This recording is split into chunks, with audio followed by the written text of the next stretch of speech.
Well, good morning, everybody. It's time for another edition of the A Few Good Men on the Big Ten podcast. I'm Bruce Hooley, Andy Anders alongside. For the longest time, Andy, we wanted Big Ten football because we had, 6 top 25 teams. We thought we had a heck of a season in front of us. We knew Ohio State would be the class of the conference. We didn't think we'd be halfway through the Big Ten schedule of 8 games and have only 3, I guess it's 4 now, top 20 teams in the league.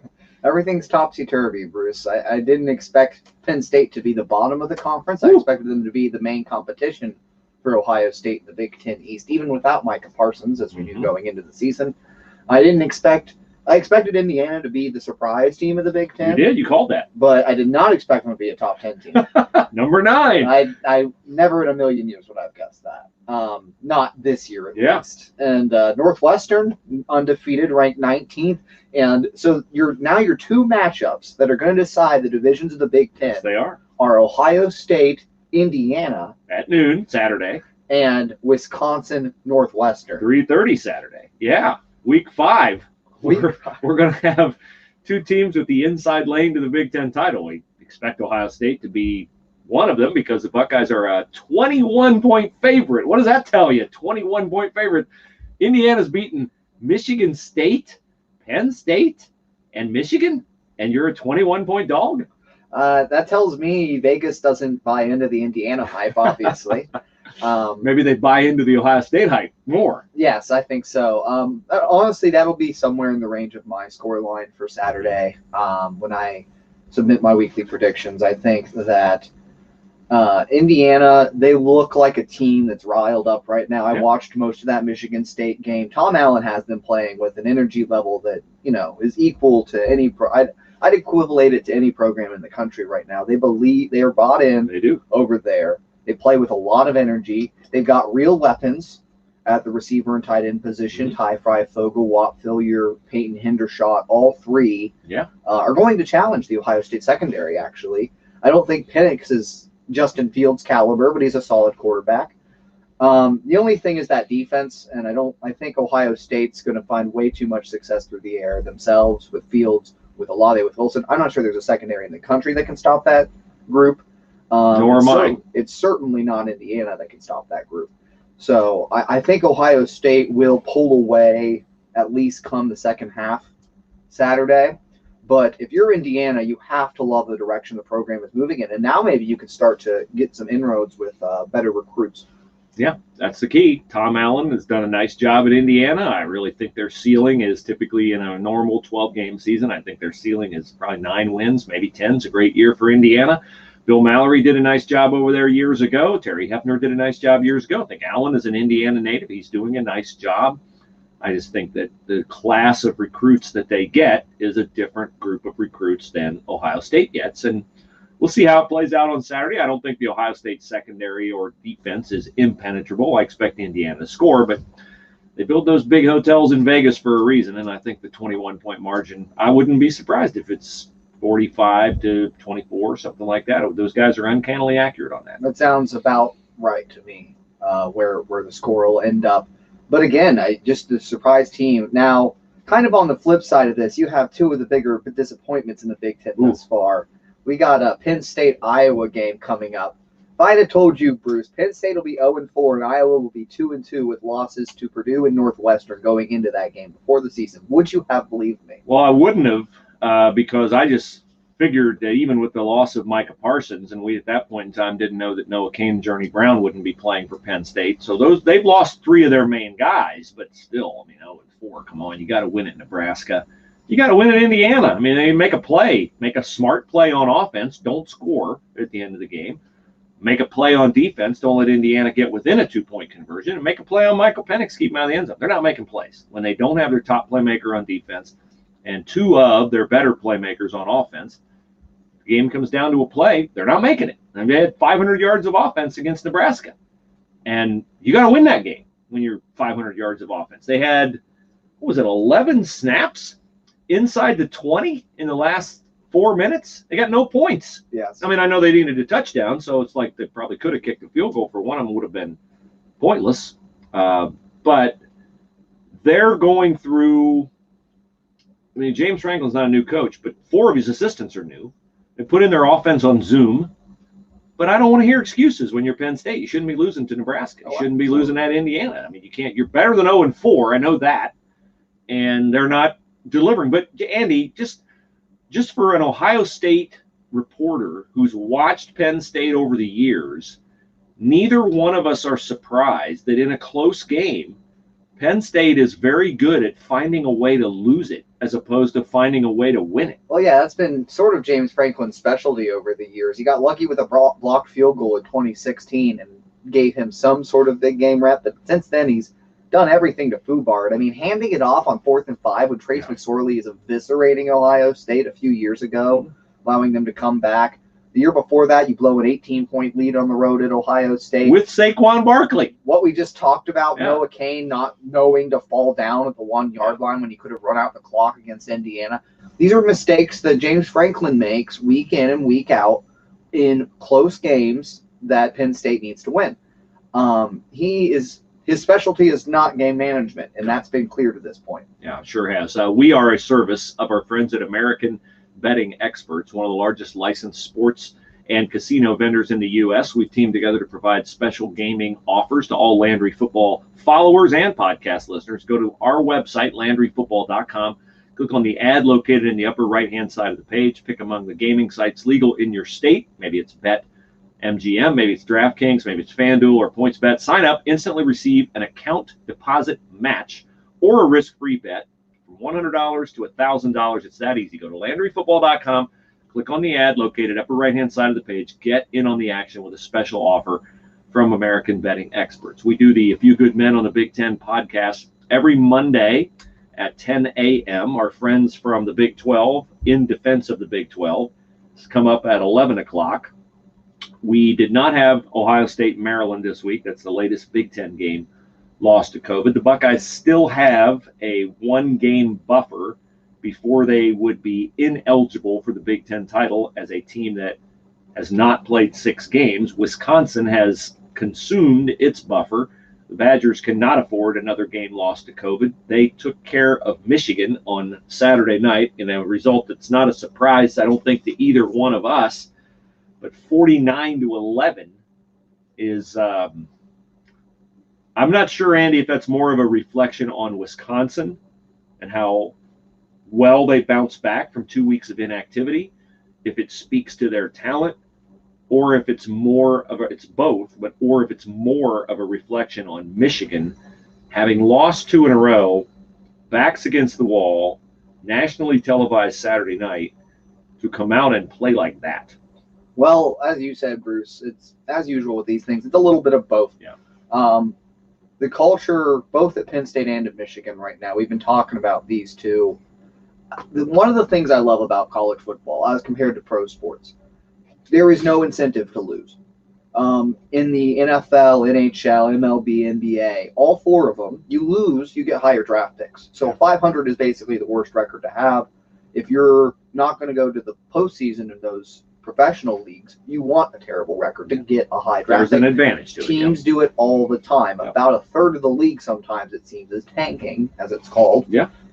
In college football, that doesn't exist. The more games you win, the better recruits you're going to get, or the more, if you're a traditionally dominant program and you have a down year, a la Penn State or Michigan this season, you go about 500, recruits can still believe that you'll bounce back. When you're 0-4 or 1-3, that changes a little bit. Because, I mean, if Penn State wins out, they'll be 5-4. So I think right now they aren't playing neither of those teams like they have an incentive to win. Mm-hmm. But you always have an incentive to win. It should be pride. It should be culture. It should be those things that a coaching staff is supposed to instill in you. And right now, James Franklin and Jim Harbaugh haven't done that with their teams. Clearly, Michigan showing no fight against Wisconsin this week. I wouldn't come on here and criticize him for losing to Wisconsin because they were clearly outmatched in that game. But 49-11, come on. Yeah, and it's no energy at the start of the game, and you can tell they're a team that is just so fragile emotionally.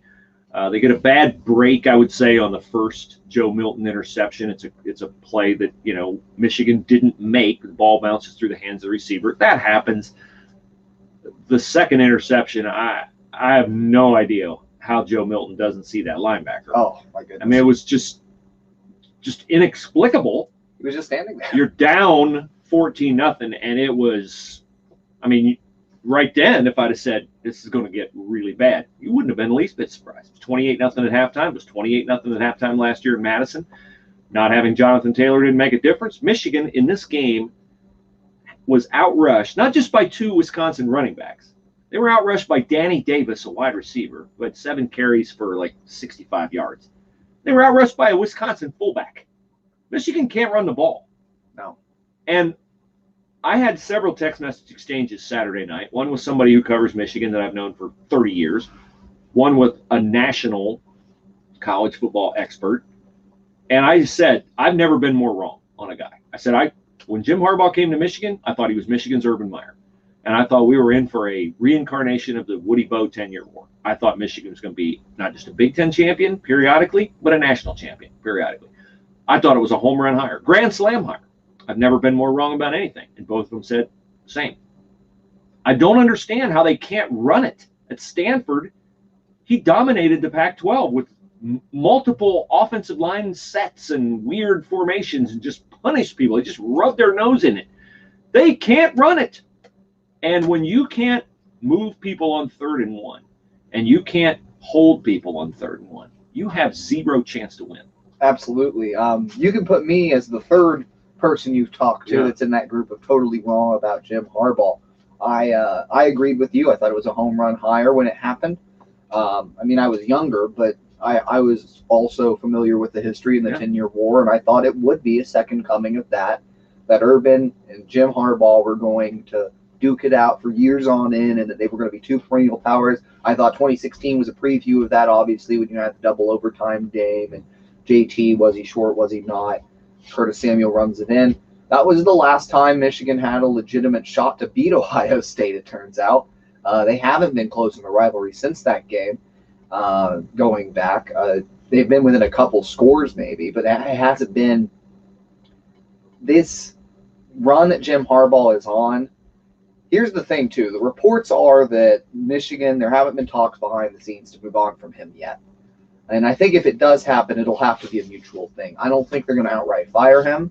He'll take in maybe the Jets job, which is probably going to open up here. There's a couple other NFL job openings that are going to be or are happening. Maybe the Texans or someone else. But they're not. I don't think they're going to fire him.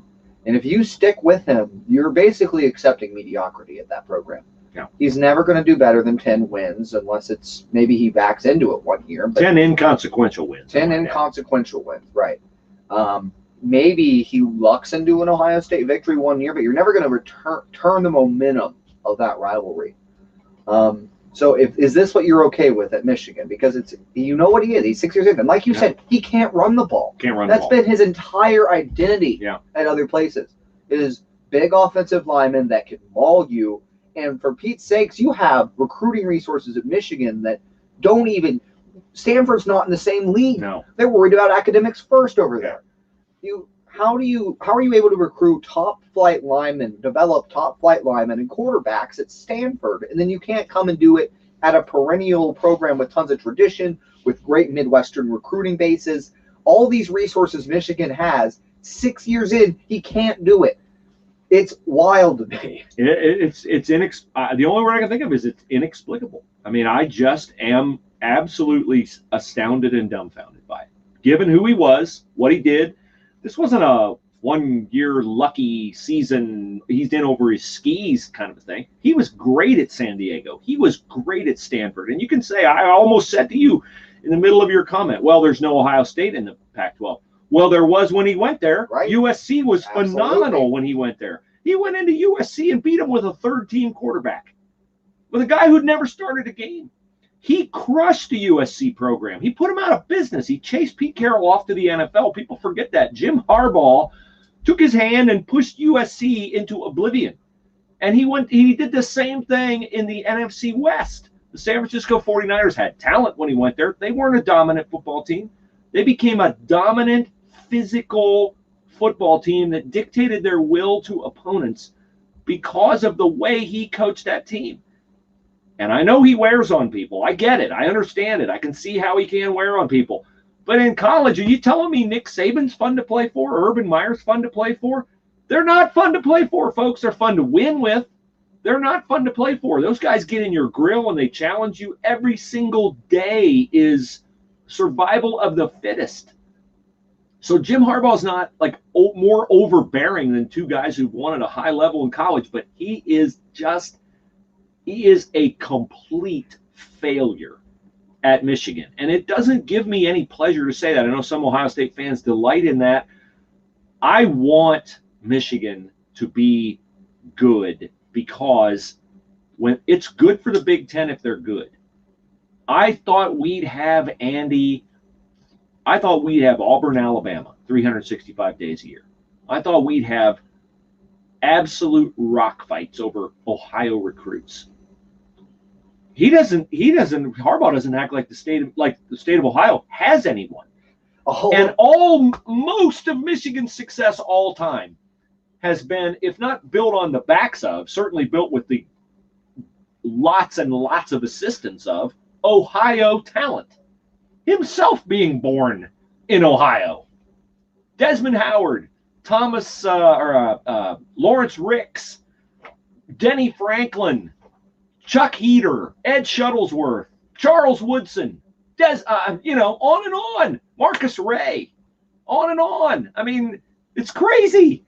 And he acts like Ohio kids aren't even he's not even interested.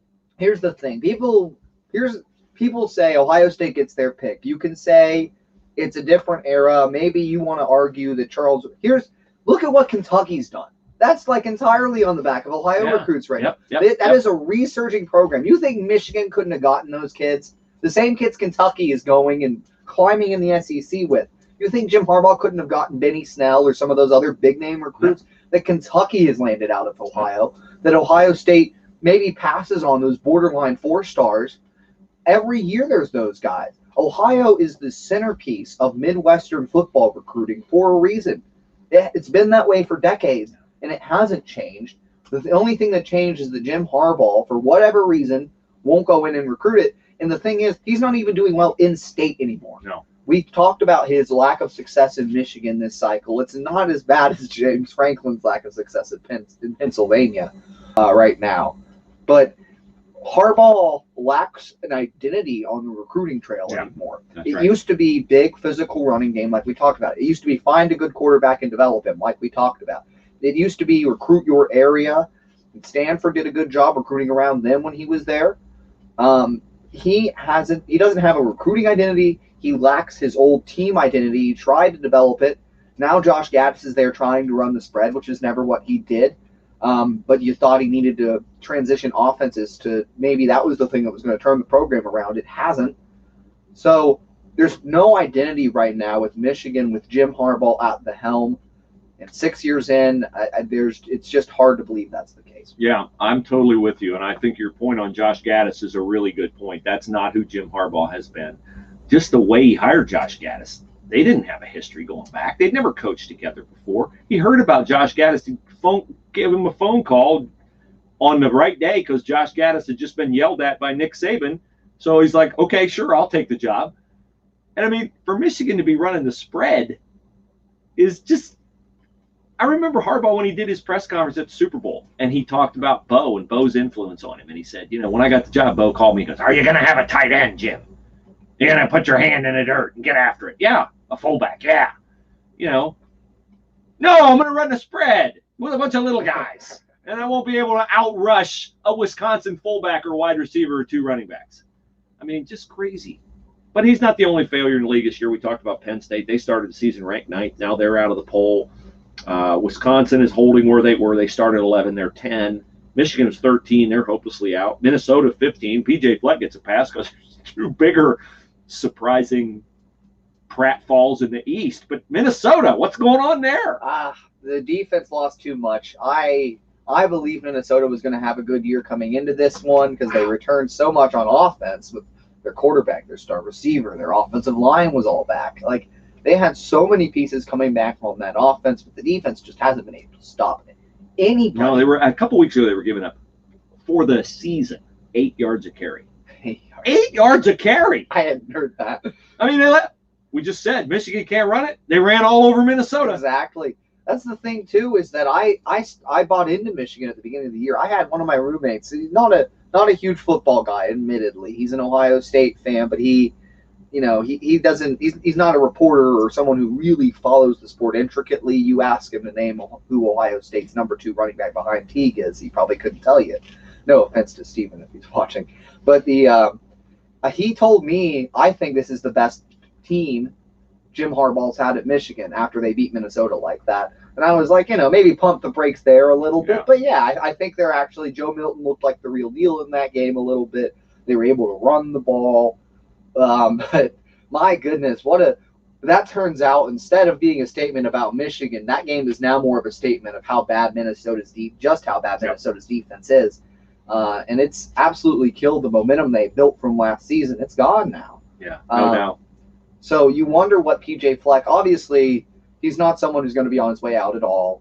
Not unless he wants to be. Not unless he wants to be. Yeah. He's in year 2 there. You got to build up those things. But they're going to lose a lot of talent after this season on that offensive end now. Those pieces that they were returning aren't going to be back. Can PJ build some sort of a defense over there? And can he find new talent to regain the offensive success with? Here in 2 years, we might be talking about PJ in the same sentence, the same type of failure that Jim Harbaugh and James Franklin have been, or he could turn it around and look like he did the first season. Regardless, I think it'll be telling because he really hasn't been the head of a program long-term yet. Nope. What does long-term PJ Fleck look like? Will we get that at Minnesota? He might leave. Yeah. These are a lot of questions we have about him.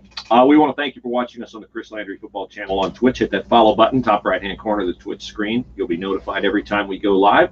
Hit the follow button, then enjoy the in-studio fun of Twitch TV with all of us right here on the Chris Landry Football Show. Okay, the games this week, Andy, are Friday night, Purdue at Minnesota. Boilermakers trying to bounce back from a close loss to Northwestern.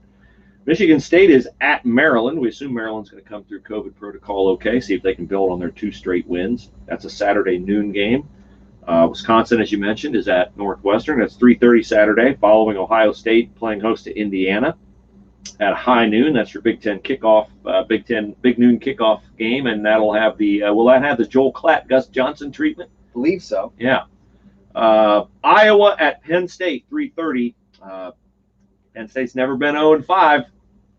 But it's in play. It's in play. The way Iowa's playing, it is definitely in play. And Illinois at Nebraska. Nebraska got the win over Penn State. First career start for Luke McCaffrey. I think the Adrian Martinez experience may be over. Yes. Well, I've always thought, since I saw them play Ohio State, I thought that McCaffrey might be the future for them at quarterback. Yep. Remember when Adrian Martinez was, 15th in the Heisman odds coming into the season? Great freshman year. He was nice.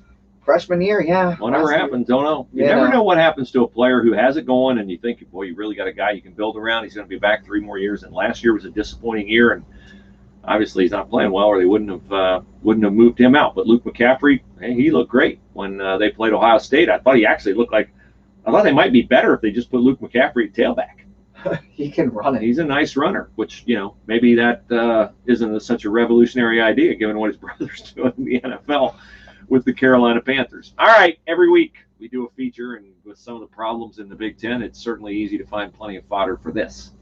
You can't handle the truth. All right, well, we've already delivered plenty of truths about Jim Harbaugh and James Franklin and PJ Fleck today. I'm going to venture outside the conference, kind of a retread of something I've talked about before. That, again, this is the year. I really think now how it's set up, Clemson is probably going to get back to the ACC title game and beat Notre Dame. And then the question will be, will you put 2 ACC teams in the college football playoff, or will you put in BYU or Cincinnati? Maybe the Pac-12 can get back. I don't think USC is going to pan out. Oregon they didn't look great in the first half against Washington State, obviously, eventually. So in this scenario, you're having Clemson beat Notre Dame in the ACC title game with Trevor Lawrence. Both of them in with one loss. I think so. Okay. Well, we're thinking about, do you put Notre Dame in with 1 loss, having beaten Clemson once, or do you put in BYU or Cincinnati? I really think that non-conference champions shouldn't go this year if you have undefeated BYU or Cincinnati. And here's the thing. I know a lot of people are against group of 5 teams getting in over a one-loss Power 5 team, especially when you look at what Notre Dame's done. Here's the thing. I just don't know what else you could ask of Cincinnati or BYU this season, right? We usually give teams one pass. Like, you can look bad for a game and not have it be the judge of your whole season. Cincinnati, no team has come within 3 scores of Cincinnati except for Army, who was ranked at the time. That was a 24-10 game. Other than that, closest game, they won by 21 points. That was against South Florida.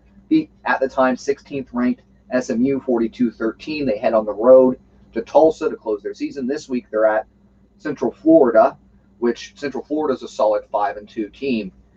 I really think you've got Cincinnati. Then you got BYU.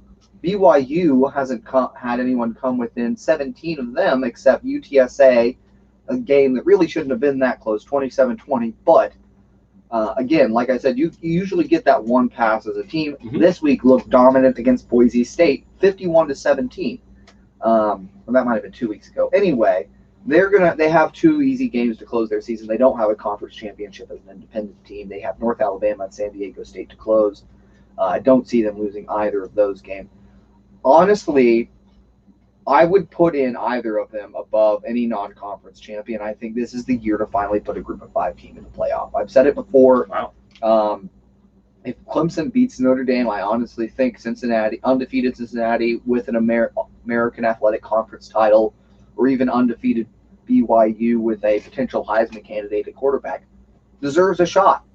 This is the year to give them a shot with all the calamity that's happened, with all the mismatch of games that everyone's played. Both will have a couple of ranked wins, believe it or not. Mm-hmm. Dominant ranked wins, no less. I think this is the year to put one of those teams in and give them a shot. I think they could give a team a run for their money. If Notre Dame beats Clemson a second time, I don't think it's any question that you do it. Yeah. Unless, again, Oregon runs the table or the Pac-12 maybe. You have to take a look at them. They'd be 8-0 if no games get canceled for Oregon. If no games get canceled, they could go 8-0. But I honestly think that the way it's set up now, barring that, I would want Cincinnati or BYU, if they finish undefeated and look how they've looked in recent weeks, to be in the playoff.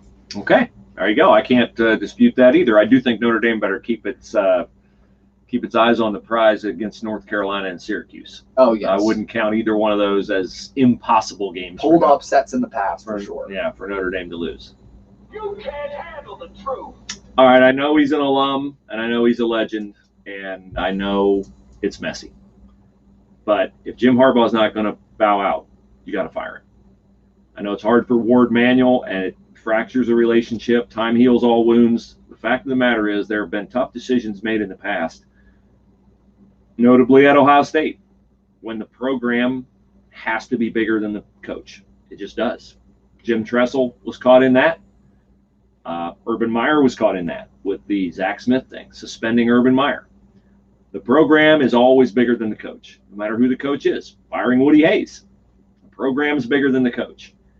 And Michigan football was great before Jim Harbaugh, and it's only going to be great if Jim Harbaugh is not there very much longer, because there's no – I mean, look, this is one of those rare instances where the perfect coach was available when you needed a coach, and you got him, and he failed you. Urban Meyer was the perfect coach for Ohio State. He delivered. I think Mark D'Antonio was the perfect coach for Michigan State. He'd been there before. I think Luke Fickell was the perfect coach for Cincinnati. Paul Chryst, Wisconsin, perfect. And it works most of the time. It didn't work at Michigan. It's just not working. Firing the defensive staff, cleaning house over there, waste of time. You're not recruiting well. You've lost your fan base. You're a laughingstock. It doesn't give me any pleasure to say it. He's just not getting the job done. I don't know why. I don't think he knows why. I think it hurts him as much as it could hurt anybody. I think he genuinely wanted to win. I think he works hard. He obviously doesn't work smart. He hasn't made the right decisions on certain people. But they got to make a change. And if he won't step off the cliff, then you got to push him. And then you have to make the determination whether Matt Campbell or Luke Fickell are the guy, or Chris Peterson, Bob Stoops, somebody in the NFL. I don't know. But I know it's a great job. I know it's got all the resources possible. I know you can win there at a high level. But Jim Harbaugh's got to go. That's just all there is to it. Yeah, couldn't agree more. Honestly, I guess we kind of all but said it earlier in the podcast, but yes, I thought it would be a mutual parting of ways thing after this season, but you're right. If Harbaugh won't leave himself this year, you need a change, because this can't be it if you're a Michigan fan. I don't think he's a quitter. I don't think he wants to give up, which there's something admirable about that. But I just think you have to tell him, look, Jim, you can't continue as our coach. Help us help you, whatever. Maybe you both come out and say, we wished it would have worked. We don't know why it didn't work. Great guy, great alum. Hopefully he's at the podium and he says, I'll always support Michigan. I'll never say a bad word about Michigan. I love Michigan. I wished it had worked. I didn't get the job done. Right. Well, there's been a lack of accountability from him, though, in recent years, I think. He never answers those questions, and maybe that's just because he's reserved. He's never been too open to the media in general. But yeah, you're right. I do hope he comes out if that were to happen, if he ends up, if he's not at Michigan next year. He says he's going to maintain those relationships, that he's always going to have good views of Michigan. I think that, it's interesting. Oh, we have a question, actually, from a listener here. Well, we might, I'm not sure we do. Is there another one? Well, it's on Twitter. Oh, it's on Twitter. Great. Go ahead. Toby T says, find out why Maryland wasn't required to forfeit their game when they chose not to play OSU. Wasn't mandated by any Big Ten rule. Illinois and Boise State have both played games this year with many more players sidelined by the virus. Which was interesting. Did you see the official count of Maryland players? I did not. I just have gotten into this mode where when people say they can't play because of COVID, I believe them, and I figured it was some kind of Big Ten rule. I know I've heard on Texas A&M they actually had only one kid test. But with contact tracing now, look at Ben Roethlisberger with the Steelers. They put him on the shelf all week. He couldn't practice. Right. Not that it made any difference, but, contact tracing now has become the scarlet letter. It used to be a COVID positive. Now it's just if you're around somebody that has a COVID positive. Well, yes, I agree. I think contact tracing is a lot of what that probably was for Maryland. The rule is 5% positive tests in the Big Ten. You have to pause team activities for at least 7 days until your numbers get down. And that's not a lot. 5% is about, when you're talking, each team probably has about 110 players, 120 players. Then you add in staff probably about 30, 40 staffers when you talk about head coach, assistants, quality control personnel, strength and conditioning staff. So maybe about 150, give or take, players and coaches and staff that are in that team personnel category. 5% of 150 is about 8. Yep. 7 or 8 people test positive. So what I would say there is that I'm not going to assume any ill intent on Maryland's part until it's proven otherwise. This is a very serious virus, and the Big Ten has very strict protocols. I can't fathom that they had a reason to not want to play Ohio State. They had everything going for them. They're playing great. They've won 2 in a row. They've got the game at home. The last time they had Ohio State at home, they came down to a 2-point conversion. I don't know their numbers, but it makes absolutely no sense why they wouldn't want to play the game. Right, exactly. They were just ducking the game. No, I just can't see that. I can't see it either. So if that answers your question, Toby, thanks for popping that in there. Yeah. And reminder that anyone can submit a question to either our chat on Twitch or to our or send us a message on Twitter. We love to hear from you. Yeah, we would. And as we back on out of here, a reminder, we're sponsored by American Betting Experts, one of the largest licensed sports and casino vendors in the U.S. Go to LandryFootball.com, click on the ad in the upper right-hand side of the page, pick among the gambling sites legal in your area. Might be BetMGM, might be DraftKings, might be FanDuel, might be Point Bets. Sign up and instantly receive an account deposit match or a risk-free bet from $100 to $1,000. It is just that easy. we will be back next Monday, 10 a.m., talking about the de facto, or at least get the inside lane to the championships of the East and West. Ohio State playing host to Indiana, and Northwestern playing host to Wisconsin. Excited for that. Me too. We'll have a lot to talk about next week. Yes, we will. Everybody have a great week. See you then.